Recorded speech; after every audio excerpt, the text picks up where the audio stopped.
Hello everyone, today we are going to learn basic Ansys Spaceclaim tutorial how to rotate view. So if you want to rotate, you can use the spin tools. Go to the right buttons and you can click this icon spin.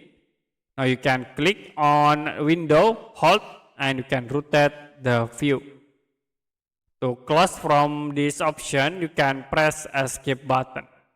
Another option, you also can press middle mouse, hold to use the spin tools and you can rotate the view.